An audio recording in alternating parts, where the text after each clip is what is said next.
Hi, this is Julie. I'm hosted media at GAMA Expo.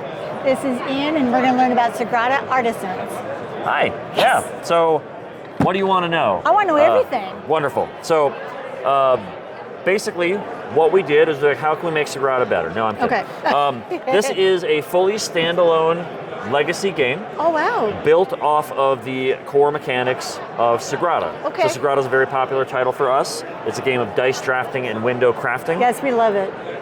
What you're going to be doing in this game is running through a story campaign where you are a member of a family of stained glass artisans working on the Sagrada Familia Cathedral in Barcelona. Okay. And working through the ages to construct the windows for the cathedral.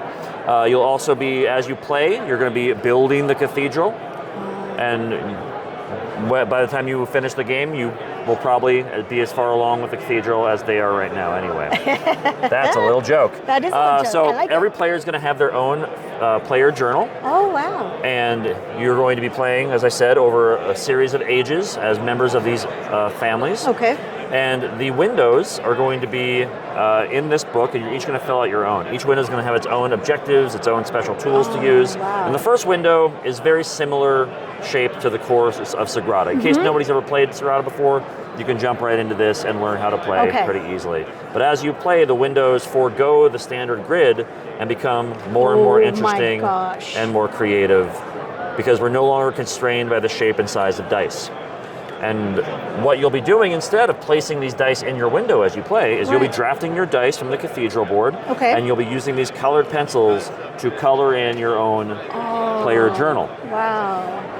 Something about the dice that's a little fun we learned from Core Sagrada is that we've implemented some things to help with people who have color blindness issues. Okay. So the reds and blues have glitter in them, so they're a little bit more discernible from the purples and greens. Oh, I like that. There's also slightly different hues, etc. Okay. Also in the journals, any pre-done colors will have little patterns to help with that as well. That's fantastic. So in any good legacy game, you're going to have a story. We have a story deck here. Start here.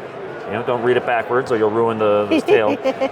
Tons of unlockable envelopes, stickers. You're going to have player powers. You're going to be able to get tools that just you can purchase and upgrade. The more you use it, the more refined it becomes, the more valuable it becomes. They do have the chance to break the more you use it. So this is good push and pull tension for, do I want to use it for this window and risk it breaking, or do I want to save it for more victory points later? Sure. There's unlockable crates. And in the Kickstarter edition, there's this fun little stained glass pencil sharpener that's designed off the Sagrada windows.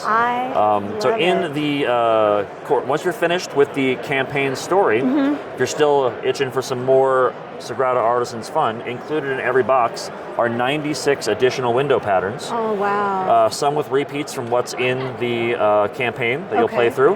But also, during the Kickstarter, we ran a window design contest. And the top 12 designers of backers were voted on, and we added those to this as well. So there's some fun, interesting designs. Really neat. This one's my personal favorite. It's like That's beautiful. Starry Night. Now, how do you know which color to use on the, you're coloring things in, how do you know which color goes where? So for example, let's say we're starting this window, and I draft this yellow 3. I could just write a 3 in this already yellow space. I see. I could color in this yellow 3, or I could go down here, write 3, and color that in yellow. Okay. Yeah, and then every subsequent dice will be built off from that starting location. That is really nice. Yeah. How many people can play this? 2 to 4.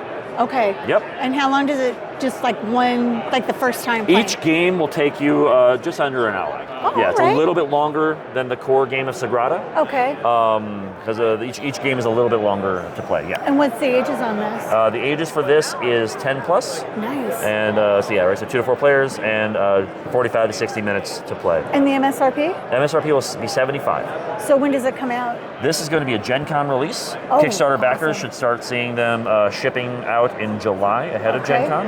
And then we'll do retail shortly after Gen Con as well. Awesome. Yeah. Well, I can't wait. It's a nice shiny box. So it's beautiful. I know. I love it. Well, thank you so much for explaining it. Thanks for stopping by. You bet.